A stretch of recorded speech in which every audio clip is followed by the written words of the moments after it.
Today's lesson is a review.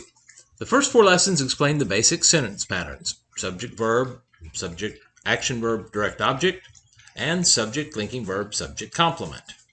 Imperative sentences with an understood you as the subject were also covered. Let's look at these sentence patterns before we continue this week with a very important lesson on modifiers, adjectives, and adverbs.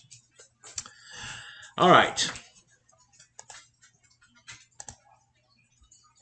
Let's go over to the Sentence Analytics app.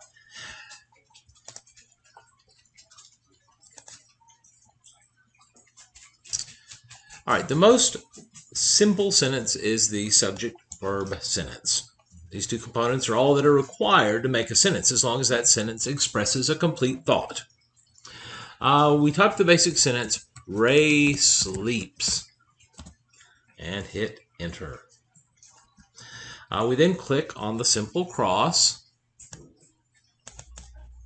Ray is the subject, the one doing something, and sleeps is the verb, the action being done.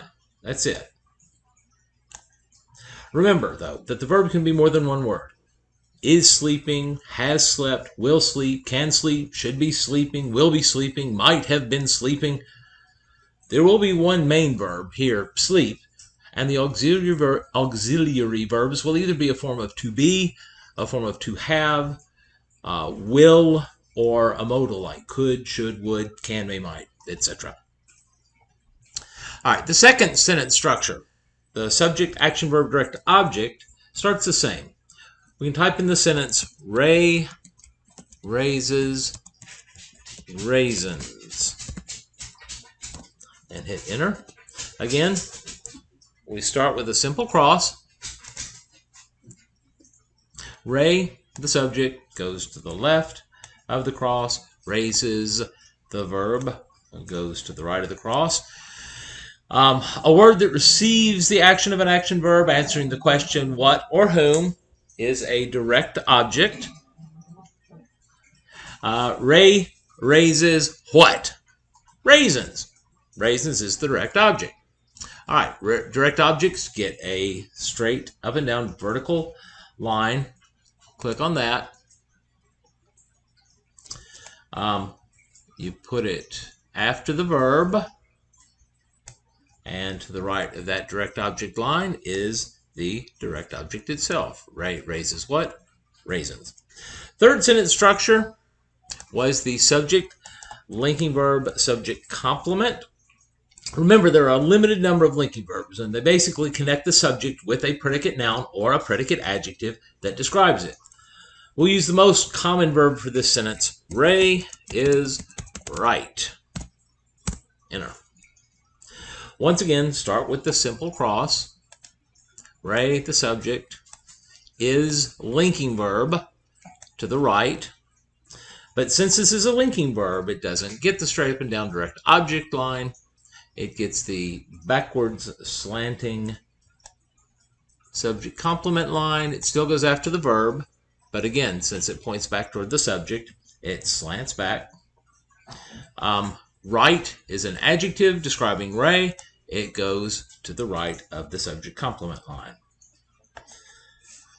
All right. Finally, for an imperative mood sentence such as, well, let's just say help. Even though it appears there's only one word in the sentence, still start with the simple cross. Help is a verb, so it goes to the right of the cross. What's our subject, though? You. You are the subject.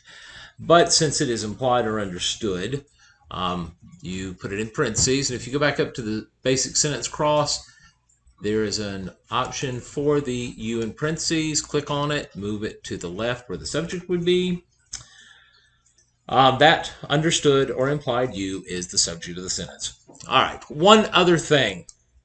Remember that in English, questions are often constructed so that a part of the verb comes before the subject. We're all used to the subject coming before the verb, so this can be confusing. Always find the actual subject, which is going to be a noun or a pronoun, and then put the parts of the verb back together to the right of the cross. In the sentence, will Ray buy groceries.